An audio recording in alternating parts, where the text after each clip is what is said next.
My name is James Hartley, a 44-year-old structural engineer from Manchester, and this is the story of how my daughter's selfishness broke my heart and how I ensured she faced the consequences.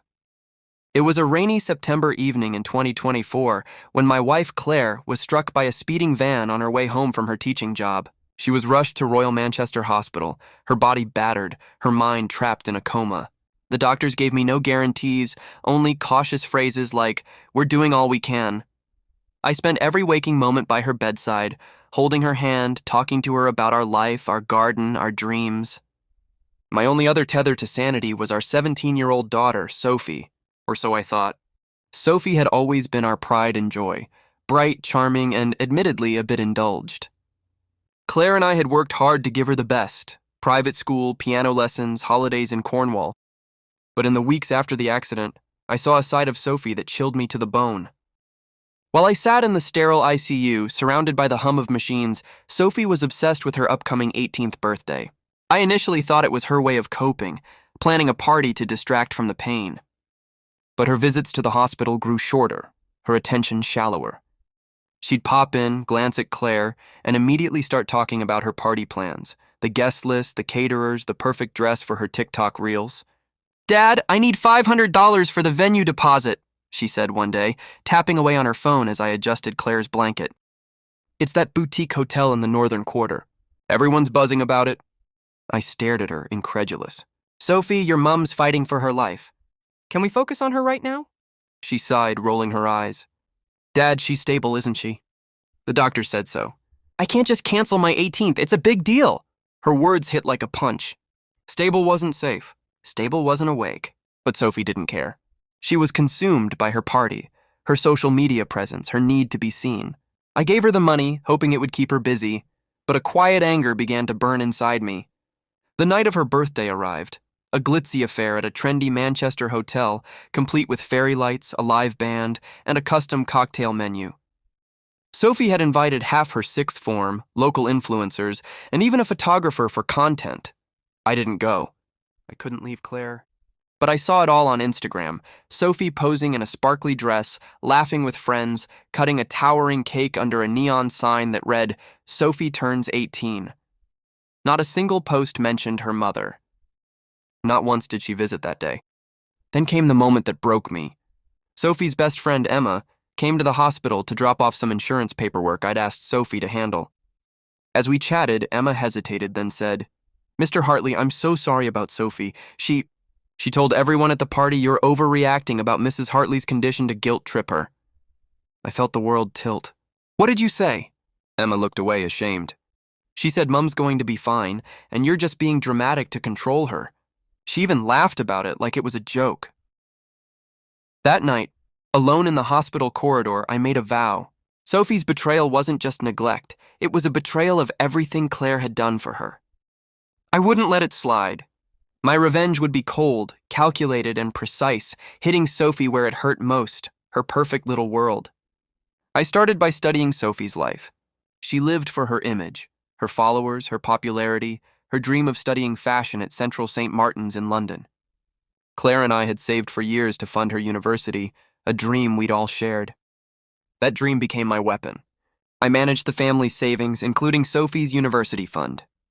I quietly transferred the money into a new account, one she couldn't touch.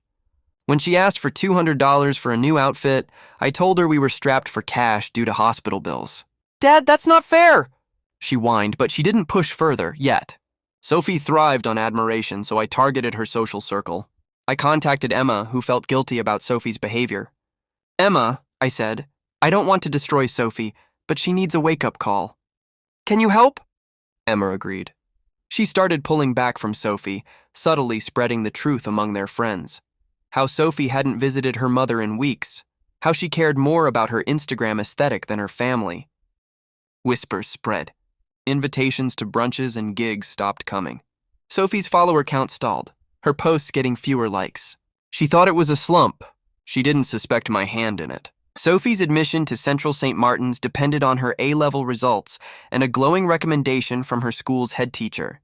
Claire and I had been active in the school community, and I knew the head teacher, Mrs. Whitaker, well. Over coffee, I shared my concerns about Sophie's behavior. She's talented, I said, but I'm worried she's not mature enough for London. She's been distracted while her mother's in hospital. Mrs. Whitaker nodded, her face grave. A week later, Sophie received an email stating that her recommendation letter was under review due to concerns about her character and priorities.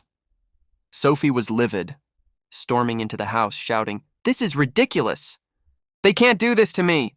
I played the sympathetic father, promising to sort it out, but I did nothing. 7 months after the accident, Claire showed signs of recovery. Her eyes fluttered, and the doctors said she might wake soon.